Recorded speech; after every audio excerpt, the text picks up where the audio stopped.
Hello and welcome to Straightforward, Levant TV's political talk show focusing on the Middle East. Chuck Hagel, described as, quote, a no-nonsense defense secretary, has resigned. President Barack Obama discussed with him the appropriate time to complete his service. He was also the one Republican in the White House national security setup. But that may be of lesser importance than him being appointed to do one task in the Pentagon, only to find out that the job description has changed fundamentally. He was the man appointed to bring the troops home and pare back the huge defense budget. But then Islamic State came along and all the calculations changed, and Mr. Obama and his defense chief found themselves at odds. There was a lack of clear strategy, perhaps because Mr. Obama and Mr. Hagel did not agree on what it should be. And after midterm political defeats, the president needs a military win. So a change at the top will be an important symbol of that determination. But will this help the president repolish his image, particularly when it comes to foreign policy? Let me first welcome our guest here at the studio, Mr. Kenneth O'Keefe, a former United States Marine and Gulf War veteran and commentator. Thank you very much for being with us today, and I shall wish you a happy Thanksgiving. And before we get into our discussion, let's have a look at this brief report on recent events in Washington. On Monday, US President Barack Obama announced that Chuck Hagel would be stepping down as the US Secretary of Defense, just less than 2 years after taking the post. The announcement came as no surprise to many, as US media had reported of rising tensions between the White House and Mr. Hagel over issues regarding the Middle East. At the end of October, Hagel had written a memo to the White House which was said to be highly critical of Obama's perceived fight against ISIS and his lack of strategy towards Syria. The New York Times suggested that Chuck Hagel was stepping down under pressure due to his handling over ISIS, while other reports claim that Hagel's exit resulted from conflicts with National Security Advisor Susan Rice and a lack of confidence in his management skills at the Pentagon. White House officials speaking to the press on conditions of anonymity said that the president's removal of Chuck Hagel was, quote, a recognition that the Islamic State would require a different set of skills than those Hagel was brought on to employ. In an interview with a Phoenix area radio station, Senator John McCain said Hagel was very frustrated with the Obama administration's foreign policy strategy in the Middle East and Eastern Europe, adding that Hagel was, quote, never really brought into the tight circle that makes all the decisions. Hagel, a Vietnam War veteran and former Republican senator, is to stay on until his successor is confirmed, with Robert Work, Ashton Carter and the former Pentagon policy chief during Mr. Obama's first term, Michelle Flournoy, as potential replacements. Whether Mr. Hagel was pressured to leave office or chose to resign still remains speculation, but what implications will his resignation have for the Middle East, and will it impact the administration's strategy to fight ISIS in Iraq and Syria? Kenneth O'Keefe, California Republican Howard McKeon said, he also chairs the House of Armed Services Committee. He said that when the president goes through 3 secretaries of defense, he should ask himself, is it them or is it me? What do you think? Well, indeed, it's all about image, really. I don't see any major change in policy from the Secretary of Defense position from Donald Rumsfeld and previous to that as well. Really, the policy remains quite consistent. You hear about Chuck Hagel being referred to as a no-nonsense kind of guy. Well, that was the hope, and as an ex-Marine myself, an enlisted Marine, not an officer, which Chuck Hagel is the first Secretary of Defense to actually be an enlisted Marine, a working man's military man, or an enlisted serviceman. There was hope that he would reflect the interests of the people, the boots on the ground, as it were. He didn't do that at all. He carried on the same insane policies which have led to the creation of ISIS, which under his watch, ISIS grew further. And John Sopel, the BBC's North America editor, believes that after midterm political defeats, the president needed a military win. Can we really assert when it comes to political defeats that the P5+1 was a failure? Well, I don't think it's a failure at all in terms of what the real policy is. Now, the stated policy and the real policy is almost always two very different things. The real policy, not the stated one, the real policy is to punish Iran, and that punishment has been carried forward since the 1979 revolution, in which they kicked out our puppet, the Shah. And also they have the audacity to exercise their sovereignty by exercising another right, which is the right to produce nuclear power.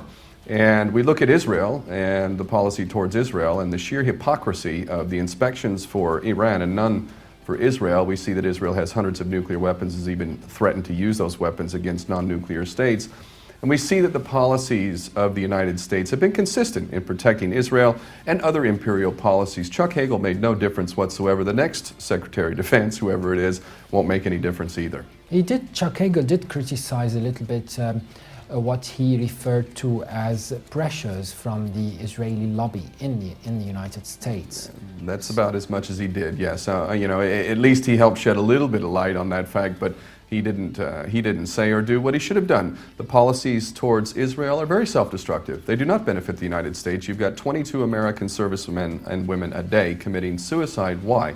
Because we've just fought Israeli wars. Those wars in Iraq in particular had nothing to do with the national interest of America. That was purely in line with Israeli interests, specifically Oded Yanan's strategy for Israel in the 1980s, and ultimately the breakup of the surrounding Arab nations to Balkanization of the surrounding nations. This is all part of the policy, a long-standing policy. We will get to that a little bit later.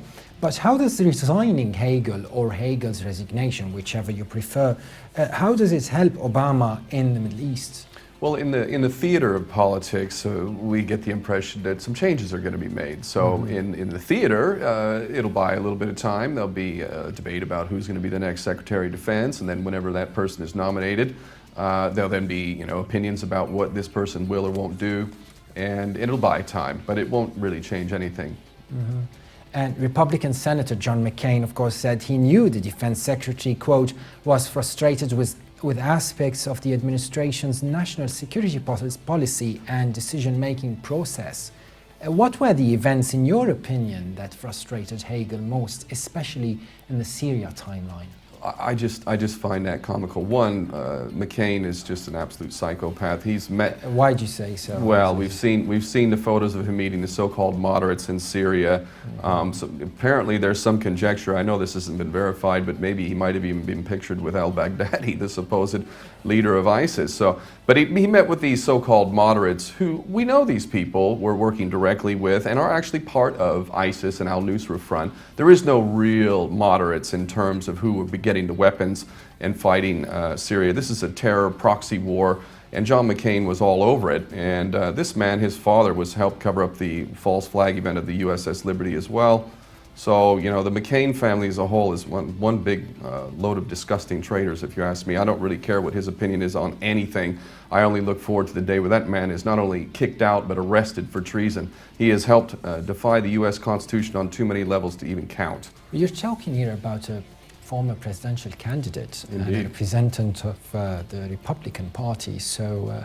Indeed, it says a lot about the state of American politics, really. This is the kind of choice you have. McCain, Kerry, Obama, Bush. We're going to have Bush and Clinton again, probably the next. What is this? Is this democracy? I don't think only but the dumbest of the dumb are fooled by that. Now we are joined by London-based researcher at King's College, Raphael Marcus. Welcome to Straightforward. Thanks. What was the central disagreement, in your opinion, between President Obama and the Secretary of Defense throughout his tenure? Well, I think the impression that we're getting from the reports and all sorts of leaks in the newspapers is that the central disagreement was about Syria and the conflict with ISIS. Chuck Hagel had this famous quote where he says that ISIS is beyond anything that we've seen. And this is at a time when Obama was trying to not minimize but reduce the sort of sensationalist threat coming from ISIS. Why does Obama tend to do that? Well, I mean, I think he is a very calculated president, and I think he was gauging American willingness to re-engage in Iraq and Syria. There is no appetite for re-engagement. And Hagel and Obama were bumping heads on the role of Assad and what the U.S. response should be to Assad if they're going to be carrying out airstrikes in Syria. I think this was the fundamental point, that Obama was always quite opaque on how the airstrikes will affect Assad. And Hagel pushed that the U.S. needs to clarify its position. Are the airstrikes going to facilitate Assad staying in power, or they can facilitate the downfall of ISIS? And the need to clarify that central issue, I think, was the led to some of the friction in the relationship. Mm-hmm. Raphael, what are the options in the Middle East today, and how would the top person at the Pentagon best deal with the situation, particularly in Syria?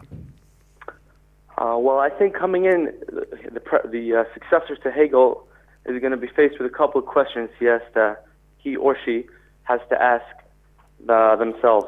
Number one is the same issue that plagued Hagel and Obama: is what is the role of Assad? Is it the policy of the U.S. government to allow Assad to continue what he's doing, while the U.S. will continue to strike ISIS? Mm-hmm. The second thing is, what is the scope of American airstrikes? Who are we targeting? Are we going to be targeting? Is the U.S. going to be targeting only ISIS? Is it going to be targeting Jabhat al-Nusra as well? Is it going to be targeting only within Syria, only within Iraq? All the parameters need to be recalibrated. Also, this has to take into account the slightly more muscular opinions of General Dempsey, who's head of the Joint Chiefs. Mm-hmm. The third thing is also this reintroduction of trainers or special forces, American trainers, American special forces on the ground in Iraq. How many, what number will the Iraqi army, Iraqi government be satisfied with? Will the U.S. public be satisfied with? And just one extra point that was of particular friction between Hagel and Obama was the role of troops in Afghanistan now. Hagel was brought in to reduce troop numbers, American troops in Afghanistan.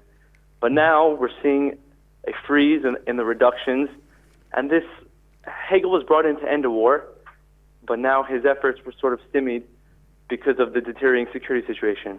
Unrelated, this is not related, obviously, to ISIS, but it's just another issue, a big issue that the incoming Secretary of Defense is going to have to deal with. Yes. Raphael Marcos joined us over the phone from London. Many thanks for sharing your thoughts, and happy Thanksgiving. Thanks very much. Kenneth O'Keefe, while some observers believe that Obama's handling in the Middle East is a complete disaster, many argue that he's actually done a good job with no boots on the ground, which means he hasn't cost the Treasury a lot, especially that his main focus initially was the US economy, and that seems to be recovering or on its way to recovery nowadays. So how would you weigh the priorities? Well, I think the first thing, just going back to the last guest, is that we need to be honest about how American policy actually functions and what the real goals are. The fact is that we effectively created Al-Qaeda. Everybody knows that we armed the Mujahideen. Al-Qaeda was sprung from that.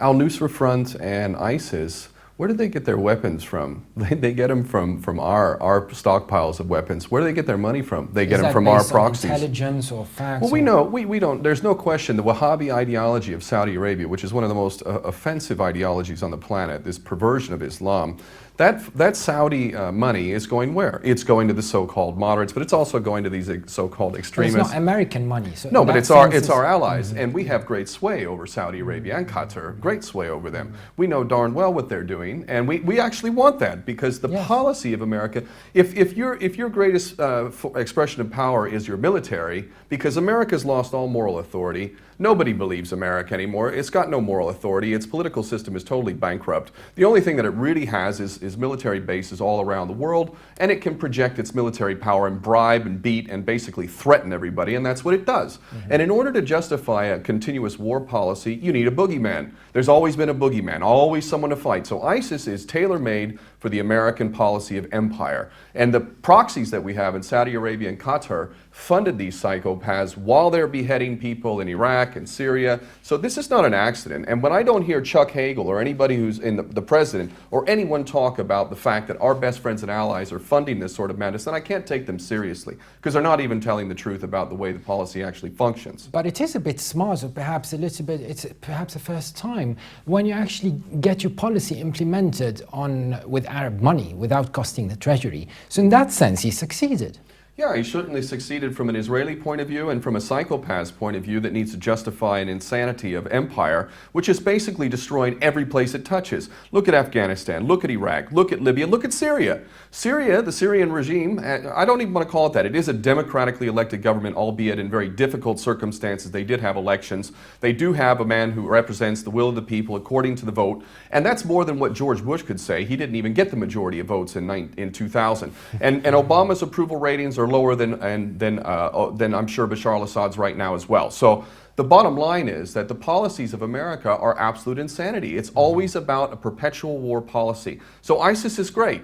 From that respect, yes, I agree with you. Fantastic. Well done. Get our proxies to fund these psychopaths who can run around beheading people to justify yet another return to Iraq and more of this never-ending war. In that sense, I'll agree with you. It's very successful. And now we are joined by British journalist and lecturer Jonathan Fryer. Welcome to Straightforward. Hello.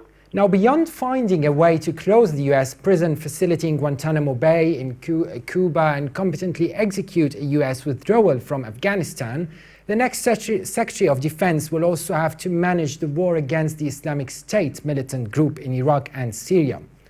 What needs to be done in Syria, particularly in your opinion, for everyone to assume that the Defense Secretary did it right? Is there a clear line there between right or wrong on Syria? I don't think anyone's any clear idea about exactly what would be the right policy given the extraordinary mess in which Syria and Iraq and ISIS are now all bound up together, which is very difficult. I mean, I think one of the reasons that Chuck Hagel really had to go, and he was pushed despite officially resigning, was basically because he had been urging a much stronger direct American involvement.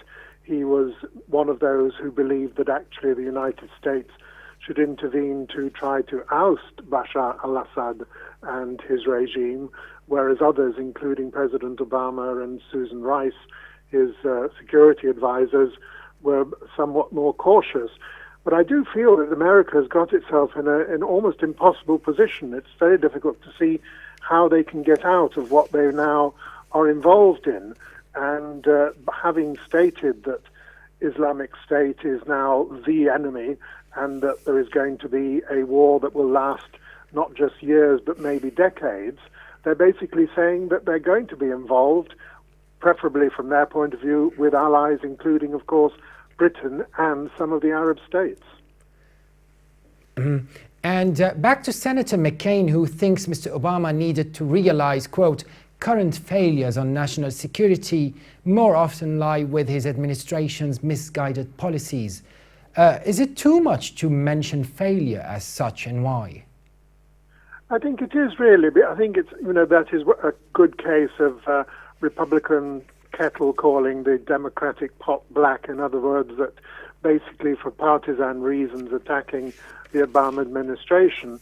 But as I said, it's very difficult to see what actually a correct and successful U.S. foreign policy in the Middle East would be these days, given that there are so many things that ought to have been done in the past, not least having a more even-handed approach to the Israel-Palestine issue and actually acknowledging the injustice of the Palestinian situation.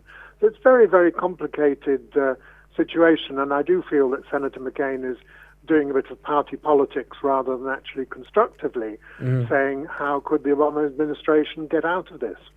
Jonathan Fryer, journalist and lecturer, joined us over the phone from London. Thank you very much indeed. Thank you. Kenneth O'Keefe, would you have anything to add to that? Well, there is something we can do, and a lot of people in America know exactly what it is that we can do, and that's what they want. They don't want any more war. You know, as I've said earlier in the program, 22 American servicemen and women are committing suicide every day. Why? Well, because they've been sent over halfway around the world to fight illegal, unjust wars in which they've been asked to kill or be killed, and they've committed great crimes, including killing women and children en masse using depleted uranium and all sorts of horrendous things, torture, and all this sort of stuff. It really, really does destroy the society from inside, and this is the policy of America, never-ending war. But speaking about war particularly, you've been on the scene during war previously. Can a war be benign anyway, and all very positive and ethical and moral. Things do go wrong at war, and you need to either kill or be killed. So There is no fair war. There's always rape and plunder in war. I don't care which war you name. But there is a just war and unjust war. Iran, for instance, fought a just war in 1979. 80 when, in the 80s with Iraq. This was an attack in which they had no choice but to defend themselves. And I would argue the same thing for America. If America were legitimately attacked, if somebody was literally breaking down the gates and attacking the United States, then you'd have a right to defend yourself. But we need to look at the false flag strategy, which has been used time and time again. 9/11, I know we don't have time to get into it right now, is a false flag. And that was used to justify these insane policies since 2011, 2001. And look at us now. There was no Al-Qaeda in Iraq in 2001. There was no Al-Qaeda in Syria back then either. Look at it. Libya as well. There was nothing like that. Look at it. 3 failed states. Look really. Where should I look to make sure that you're right? Well, but the evidence is self-evident. Libya is a failed state, very much acknowledged so now. It's absolute chaos over there. We went there to help the Libyans. Iraq, look at it. It's on the verge of a real breakup, which is the goal, by the way, if you go back to Oded Yunan. How is this always America's fault? Well, we invaded, didn't we? We're the ones that were pushing for war. We're the ones that propped up the lies about weapons of mass destruction. If we're not responsible, who is? We're most definitely responsible. And according to international law, if you invade and occupy a nation, you are responsible for what happens. In fact, if you go back to the Nuremberg principles, the supreme crime, according to Nuremberg, was wars of aggression. That's the U.S. for you, fighting wars of aggression. Back to our subject today, speaking about the administration and supposedly misguided policies. Now, do you think criticism would gain momentum and affect perhaps a key player in the Obama administration, Hillary Clinton, in her forthcoming potential campaign for the White House?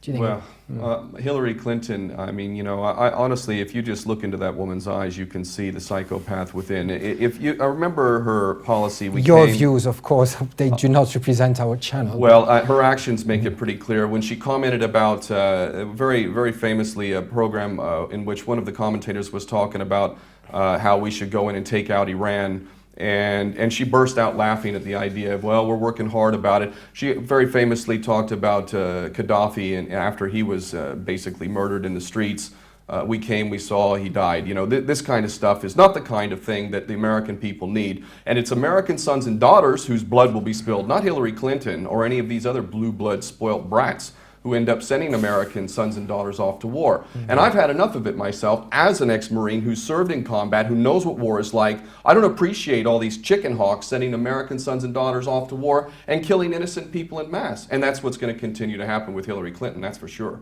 And now let me welcome English journalist and foreign correspondent Michael Binyon, leader, writer for The Times. Welcome to Straightforward.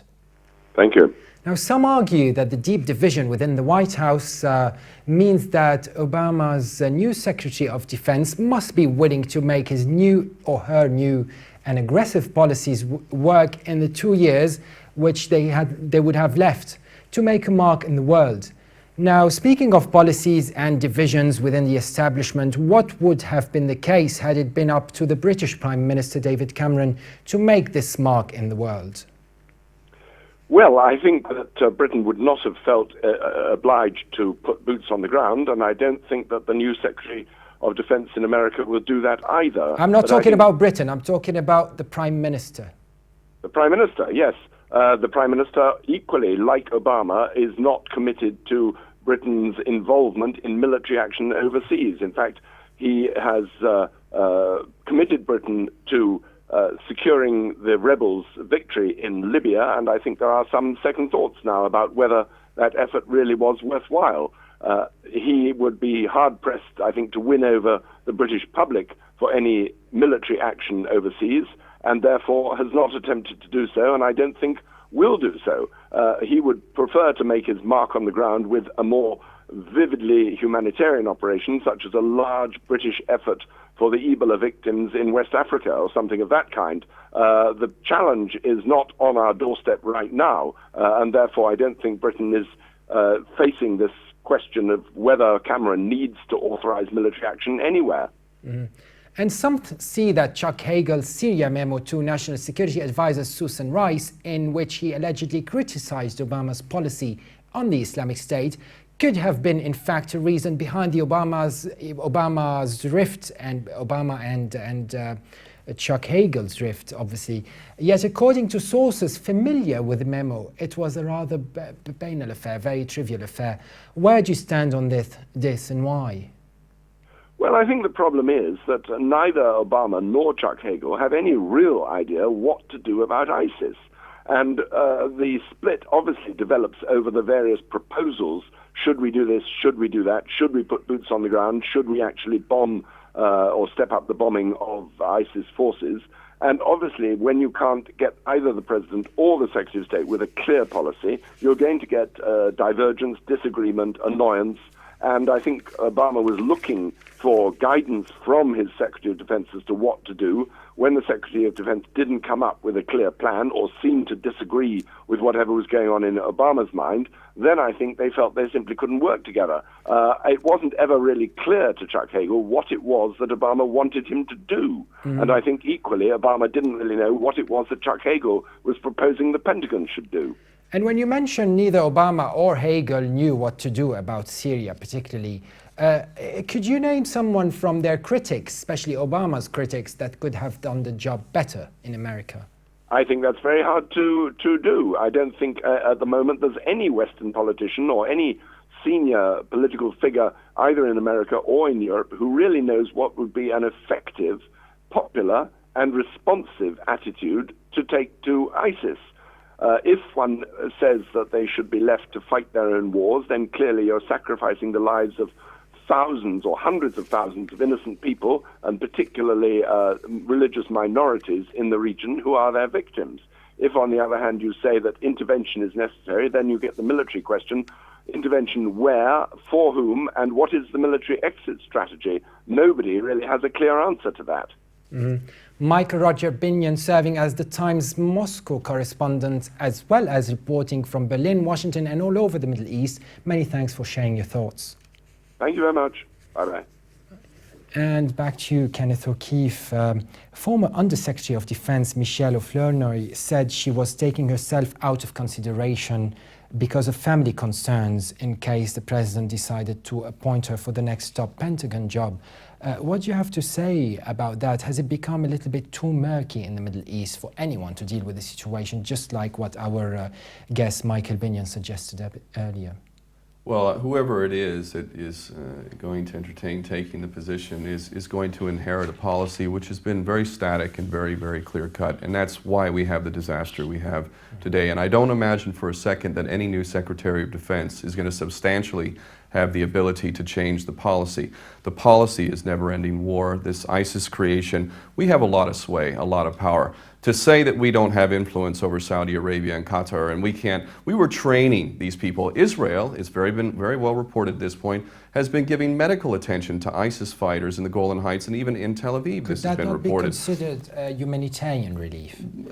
Would they give Al-Qaeda humanitarian relief as well? And isn't it curious how ISIS, Al-Qaeda, and Al-Nusra Front have never once has Al-Qaeda, Al-Nusra Front, or ISIS attacked one state? Guess what? Israel. Isn't that strange? It seems like Israel is benefiting tremendously from ISIS. In fact, it seems like it's very, very beneficial for Israel and the American empire that ISIS has come up, because we do, after all, need a boogeyman to fight, and there we have it. If we didn't have a boogeyman, then what would we do? Maybe we might stop helping our buddies in Saudi Arabia, who are the most offensive regime on the planet, stop allowing them to fund this Wahhabi ideology, which is translating to beheadings and torture and insanity in Iraq. And this has been happening for years. And every U.S. president and every single administrative official in the White House who doesn't know this is beyond criminally incompetent. These people are actually need to be charged with some serious crimes if they honestly don't know what's happening. And I really don't suspect for 1 second that the next Secretary of Defense will be able to change anything. But do you think this support through Saudi to the Islamists and the radicals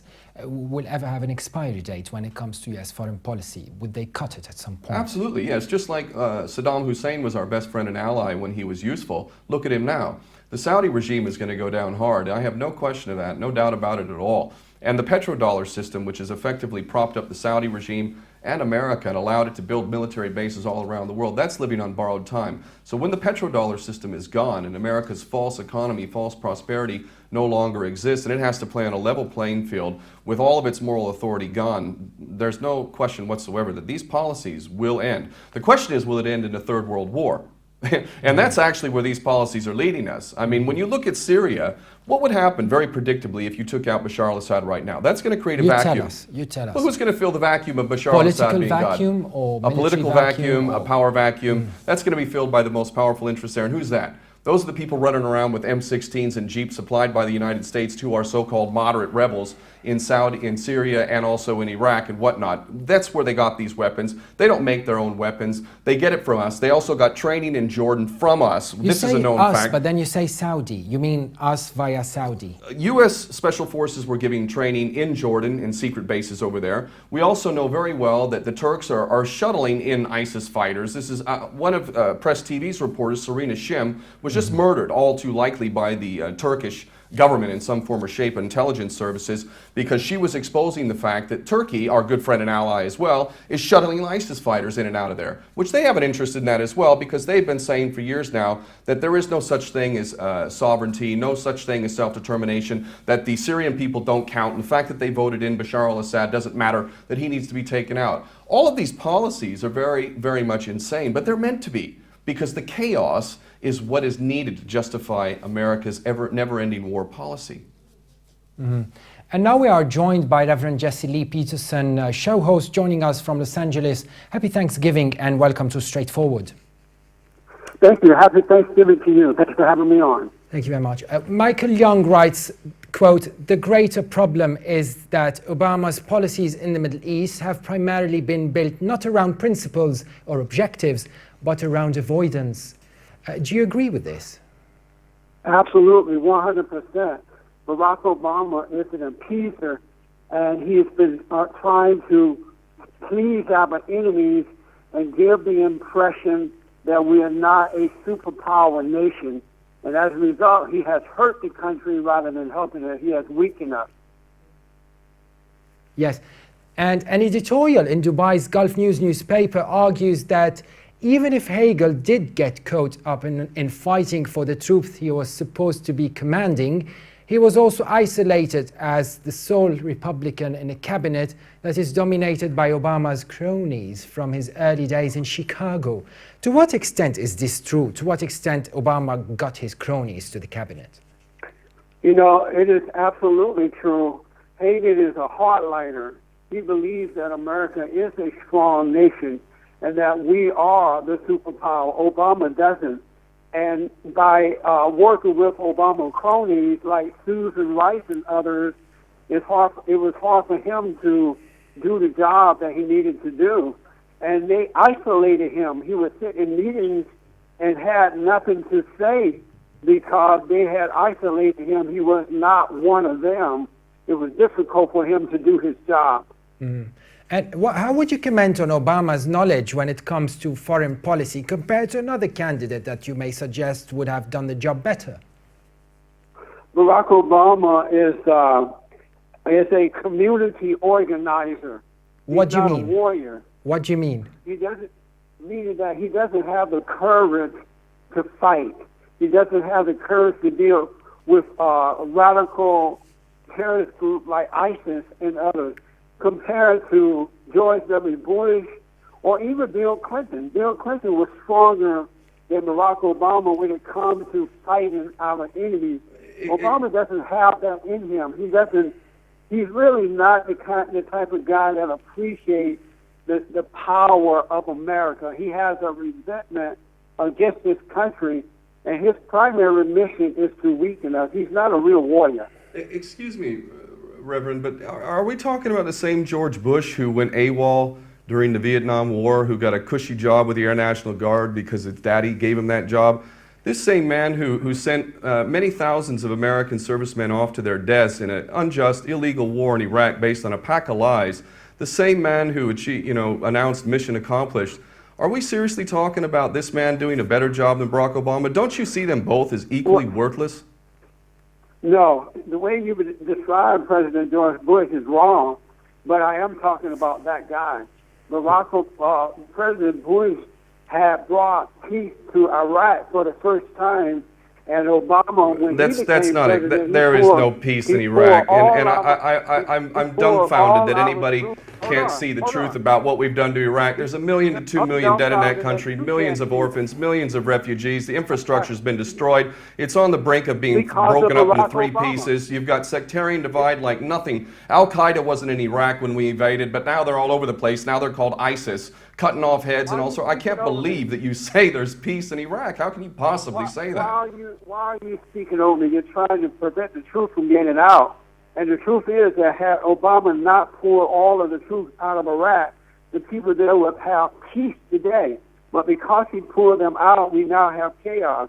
Barack Obama refused to stop ISIS when he had a chance to do it. They were in the desert. Why do you think, Reverend Peterson, why do you think Obama skipped this chance or missed this chance to get rid of ISIS, so to say, despite Hillary Clinton's advice back then, Secretary of State? Well, 2 reasons. One is that he's a coward, and secondly, Barack Obama resents America and he resents Israel. He resents the fact that Israel and America are superpowers, that they have been in control for a long time, years. Wow, years. I'm absolutely shocked that a reverend, first off... And because of his resentment for that, he's not doing what he should be doing to protect the country. You know, I left America in 2001, and I've known for a long time the psyche of American people, so it doesn't surprise me, but you really literally live on an alternate reality. This is insane. First off, George Bush is a deserter, and if I'm an ex-Marine, and I'll tell you what, in a time of war, if I had deserted like he did for over a year, guess what? I would have been thrown in the brig. But in America, apparently we reward that type of cowardice with the position of commander-in-chief. You've got 22 American servicemen a day committing suicide. Are you happy with that? That is a result of George Bush's policy. I don't like chicken hawks who send off American sons and daughters to fight illegal wars and then put them in a position where they feel like they have no way out but to commit suicide. Apparently, you'd like to send more American sons and daughters. Have you ever served in a war, my sir? Have you ever actually been in combat? Why do you want to send more American sons and daughters off for another illegal war? I don't understand.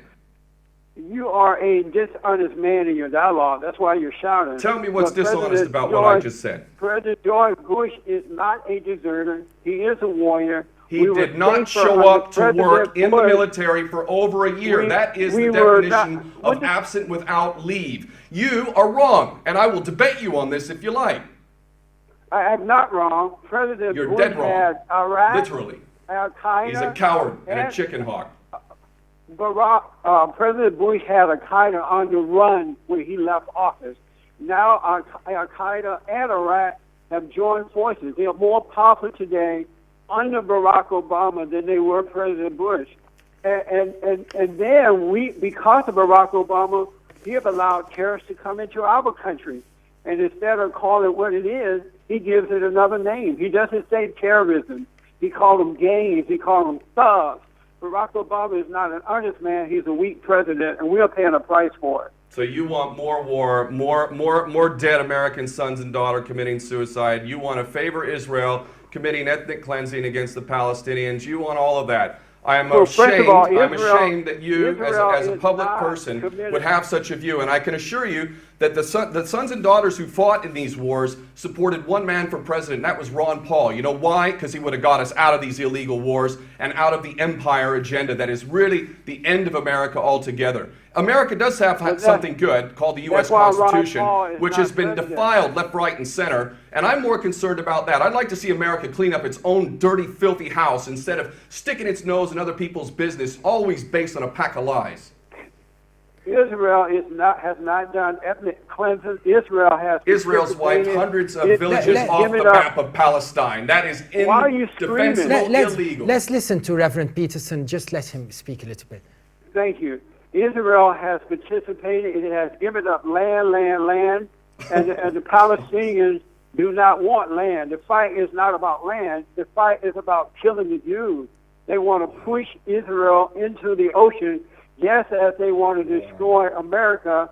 because they see Israel as the infidels as well as America. It's I not can't about help land. myself but say It's that you about are an absolute killing. idiot. And I It's have been about to killing. Palestine. respect I all have views. lived in Palestine. I have met these people firsthand. care what You you have do. no knowledge of what you're talking about at all. The Palestinians I committed have no absolute crime knowledge at of what all I'm and were talking about. dispossessed of their land. My father-in-law, my wife's father, Why are is you one of the screaming? 1948 Palestinians who was forced out of Jaffa, which is now part of Israel. You don't know a damn thing about your history. And the Palestinian people are amongst the most Why remarkably don't you calm patient down, and sir? hospitable people that you'll ever meet on this planet. And it isn't about Jew or Muslim. It has nothing to do about that. It is all about the theft of land and the dispossession of people's rights. The American people Israel would has fight tried- tooth and nail if they had to Israel endure the has same thing the tried for Palestinians years- have.